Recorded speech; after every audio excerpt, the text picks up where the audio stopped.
Polypeptide synthesis. Polypeptide synthesis is the process by which the human body makes proteins. Polypeptide synthesis production consists of two key steps, transcription and translation. The process of turning DNA into mRNA is called transcription, and once transcription has been completed, translation occurs. Translation is the process by which mRNA becomes protein. Translation and transcription.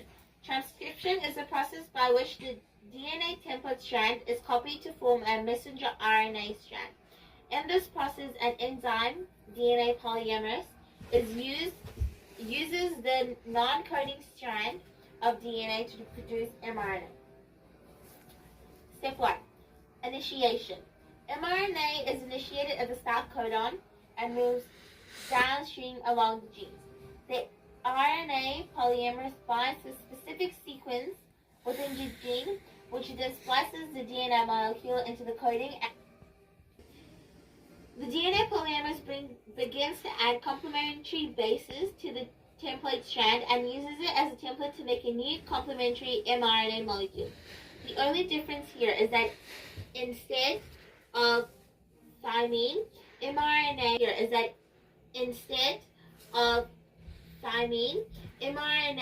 consists of the nitrogen-based uracil.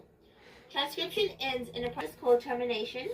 Termination depends on the sequence of the RNA, which signals the transcript is finished. Lastly, the mRNA moves out of the nucleus and into the cytoplasm to start the process of making proteins. Translation is the process by which mRNA attaches to the ribosome and creates a specific polypeptide chain.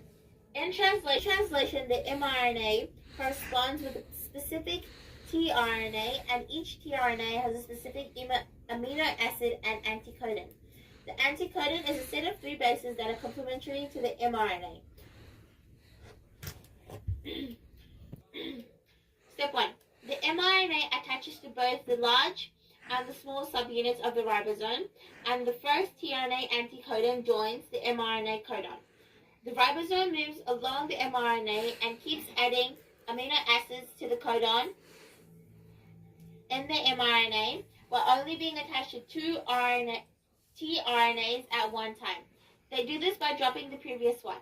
While this is happening, the amino acid from the first tRNA and the second tRNA form a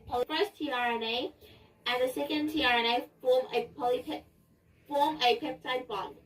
In the same manner, as the ribosome moves along, each new amino acid forms a bond with the previous one, forming a polypeptide chain. In the same manner, as the ribosome moves along, each new amino acid forms a bond with the previous one, forming a polypeptide chain. This process continues and creates a polypeptide chain until it reaches a stop